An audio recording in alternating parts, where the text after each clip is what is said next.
యం బ్రహ్మా వరుణేంద్ర రుద్రమరుతస్తున్వంది దివ్యైస్తవైః వేదైః సాంగపదక్రమోపనిషదైః గాయంతి యం సామగాః ధ్యానావస్థిత తద్గతేన మనసా పశ్యంతి యం యోగినో యస్యాంతం న విదుః సురాసురగణా దేవాయ తస్మై నమః. శ్రీ మహాగణాధిపతయే నమః. శ్రీ మహాసరస్వత్యై నమః. శ్రీ గురుభ్యో నమః. గురు గోచారము ఎలా ఉంది ఈ సంవత్సరము? ప్రధానంగా గురువు యొక్క సంచారము చాలా ప్రభావాన్ని చూపిస్తుంది జాతకుని పైన. అన్ని రంగాలలో అన్ని విధాలుగా గురువు యొక్క ప్రభావం ఉంటుంది కనుక గురువు యొక్క స్థానము ఏ స్థానంలో సంచరిస్తున్నాడు, మనకు ఏ రాశిలో ఉంటున్నాడు అనేటువంటిది చాలా మనకు అత్యంత ప్రధానమైనటువంటి అంశం. గురువు ముఖ్యంగా పూర్ణ శుభుడు, సంపూర్ణ శుభగ్రహము. కాబట్టి అలాంటి గురువు యొక్క సంచారము ద్వాదశ రాశుల వారికి ఎలా ఉంది అనే విషయాన్ని మనం తెలుసుకునే ముందు, ఈ సంవత్సరము గురువు రాశిత్రయ సంచారం చేస్తున్నాడు. అంటే 3 రాశులలో సంచరిస్తున్నాడు. జూన్ 2వ తారీఖు వరకు మిథున రాశిలో సంచరిస్తున్నాడు. తదనంతరం కర్కాటక రాశిలోకి ప్రవేశిస్తున్నాడు. అక్టోబర్ 31 వరకు కర్కాటక రాశిలో ఉంటూ మళ్ళీ సింహరాశిలోకి ప్రవేశిస్తున్నాడు. ఇలా 3 రాశులలో సంచరించడం అనేటువంటిది చాలా అరుదుగా సంభవిస్తుంది. ప్రతి సంవత్సరం ఇలాంటిది జరగదు. అప్పుడప్పుడు 12 సంవత్సరాలకు ఒకమారు అలా జరిగే అవకాశాలు ఉంటాయి రాశిత్రయ సంచారం కనుక ఇది ప్రాధాన్యాన్ని సంతరించుకుంటున్నటువంటి సంచారం. అయితే ఈ సంవత్సరము గురువు 2 జూన్ 2026 రోజున రాత్రి 1:45 అంటే 1వ తారీఖు నాడు అర్ధరాత్రి దాటిన తర్వాత 1:45 నిమిషాలకు కర్కాటక రాశిలోకి ప్రవేశించి 31 అక్టోబర్ 2026 వరకు కర్కాటక రాశిలో సంచరిస్తున్నాడు. కర్కాటక రాశి బృహస్పతికి ఉచ్చస్థానం, అంటే ఉచ్చస్థానంలో సంచరిస్తున్నాడు అన్నమాట ఈ సమయం లోపల. అయితే ప్రవేశించినటువంటి సమయంలో మూలా నక్షత్రము ధనుస్సు రాశిలో సంచరిస్తున్నాడు. పునర్వసు 4వ పాదం, పుష్యమి 1, 2, 3, 4 పాదాలలో, ఆశ్లేష 1, 2, 3, 4 పాదాలలో సంచరిస్తున్నాడు అన్నమాట ఈ సమయం లోపల. అయితే ఈ కాలము మేషాది ద్వాదశ రాశుల వారికి ఎలాంటి ప్రభావాన్ని ఇస్తుంది అనే విషయాన్ని మనము కూలంకషంగా విశ్లేషించి తెలుసుకుందాం. కర్కాటక రాశి వారికి గురు గోచారము ఎలా ఉందో తెలుసుకుందాం.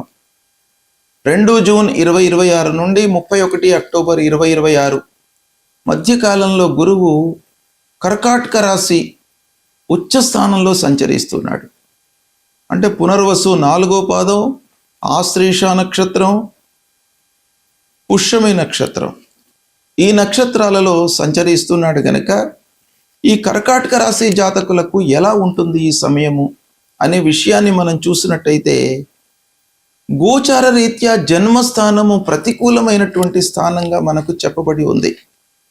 ద్వాదశాష్టమ జన్మస్థో శని రంగారకో గురువు అని మనకు శాస్త్రం చెప్తోంది. అంటే జన్మస్థానంలో గురువు సంచరిస్తున్నప్పుడు ప్రతికూల ఫలితాలను ఇచ్చే అవకాశాలు ఉంటాయి. అంటే ఏం చేస్తాడు అనంటే ఖర్చు ఎక్కువ పెట్టిస్తాడు. అయితే ఇక్కడ మనం ఎన్నో అంశాలను దృష్టిలో పెట్టుకొని ఫలితాలపైన మనస్సు నిలపాలి కనుక 1వ స్థానంలో సంచారం ప్రతికూలం, అయితే ఉచ్చ స్థానంలో సంచరిస్తున్నాడు. తర్వాత కర్కాటక రాశికి అధిపతి చంద్రుడు, ఇక్కడ కూడాను కర్కాటక రాశికి అధిపతి చంద్రుడు. కర్కాటక రాశి గనక మిత్రస్థానం, అంటే ఏకరాశి, రాశ్యాధిపతి చంద్రుడే అయినాడు గనక ఇది మనకు కొంత అనుకూలమైనటువంటి ఫలితాలను ఇచ్చేటువంటి సంయోగం అన్నమాట. ఇక స్వర్ణమూర్తిగా సంచరిస్తున్నాడు, ఇది కూడాను అనుకూలమైనటువంటి అంశం.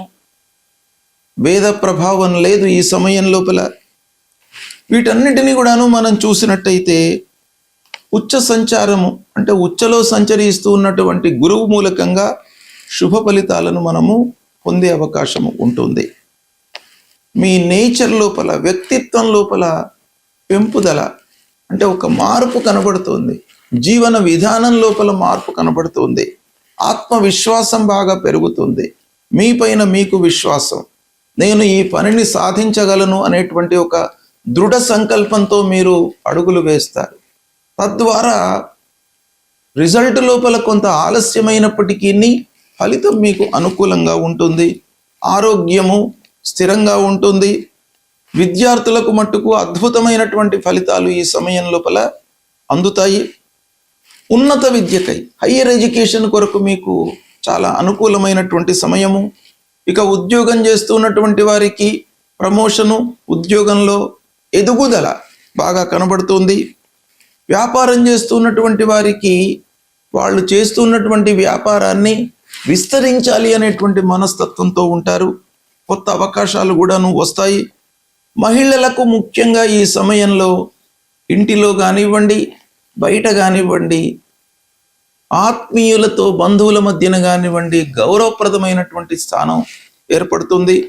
కుటుంబంలో మీరు నాయకత్వ ధోరణితో ఉంటారు.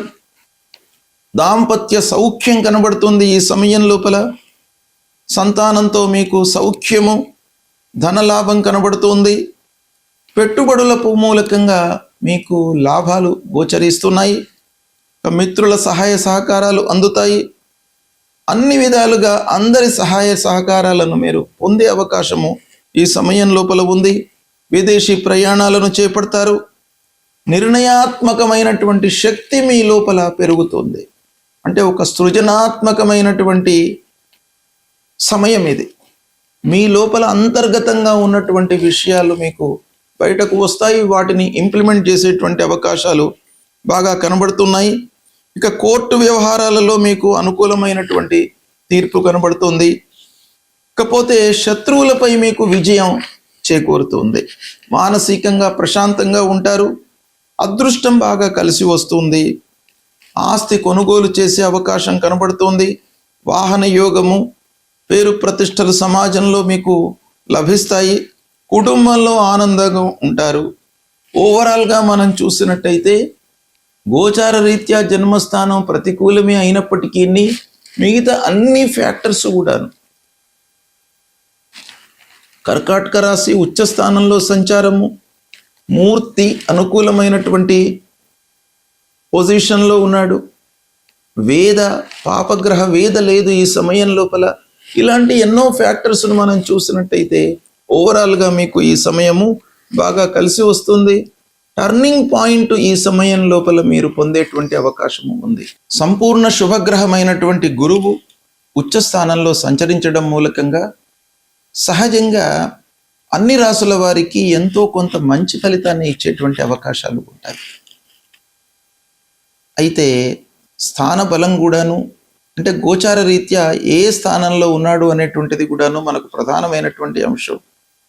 అంతేకాకుండా ఆ గురువు సంచరిస్తున్నటువంటి రాష్ట్రాధిపతికి, మనము జన్మించినటువంటి రాష్ట్రాధిపతికి ఎలాంటి సంబంధం ఉంది, మిత్రత్వం ఉందా, శత్రుత్వం ఉందా, సమత్వం ఉందా, ఈ విషయం కూడాను మనకు ఫలితం లోపల డామినేట్ చేస్తుంది. అంతేకాకుండా గురువు ప్రవేశమైనటువంటి సమయంలో చంద్రుడు ఉన్నటువంటి రాశి మూలకంగా మనకు కలిగేటువంటి మూర్తి నిర్ణయం, స్వర్ణమూర్తి, రజితమూర్తి, తామ్రమూర్తి, లోహమూర్తి, ఇలాంటి స్వభావము మనకు ఆ ప్రవేశ సమయం మూలకంగా కలుగుతుంది. తర్వాత గురువు ఏదైనా పాపగ్రహాల యొక్క వేద ఉందా, ఇవన్నీ కూడాను మనం లెక్కలోకి తీసుకొని పరిహారాలను మనం చేసుకోవాలి. అయితే గురువు ముఖ్యంగా పరిహారం ఏం చేసుకోవాలి గురువు ప్రతికూలంగా ఉన్నప్పుడు అనంటే, గురువు 2, 5, 7, 9, 11 స్థానాలలో సంచరిస్తున్నటువంటి సమయంలో శుభ ఫలితాలను ఇస్తాడు. స్థాన బలం బాగా ఉంటుంది ఈ స్థానాలలో సంచరిస్తున్నప్పుడు. ఇక మిగతా స్థానాలలో అంటే 1, 3, 4, 6, 8, 12, 10, 12 ఈ స్థానాలలో సంచరిస్తున్నప్పుడు ప్రతికూలమైనటువంటి ఫలితాలను ఇస్తాడు. అందులో 4వ స్థానము 1వ స్థానము కొంత మధ్యస్థంగా ఉంటుంది. వీటన్నిటిని కూడాను పరిగణించి మనం చూసినట్టయితే గురువుకు పరిహారం చేసుకోవాలి. దత్తాత్రేయ స్వామిని కొలవడము, గురువు యొక్క మూలమంత్రాన్ని పఠించడము. గురువు యొక్క మూలమంత్రము ఏంటి? దేవానాంచ ఋషీణాంచ గురుంకాంచన సన్నిభం వందనీయం త్రిలోకానాం తం నమామి బృహస్పతిం అనేటువంటి మూలమంత్రాన్ని ప్రతినిత్యం కూడాను చదువుకోండి. దక్షిణామూర్తి స్తోత్ర పారాయణం చేయండి. గురవే నమః అనేటువంటి మామూలుగా మీరు ఒక మూలమంత్రాన్ని మీరు చదువుకోండి. చదువుకున్నట్టయితే గురువు యొక్క అనుగ్రహం లభిస్తుంది. అన్నిటికంటే కూడాను ముఖ్యమైనటువంటిది గురుర్ బ్రహ్మ గురుర్ విష్ణు గురుర్దేవో మహేశ్వర గురు సాక్షాత్ పరబ్రహ్మ తస్మై శ్రీ గురవే నమః. గురువులను మీరు పూజించండి.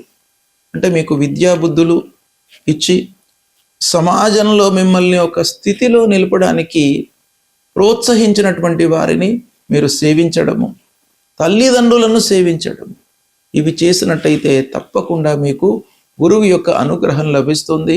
శుభ ఫలితాలు కలుగుతాయి. శుభం.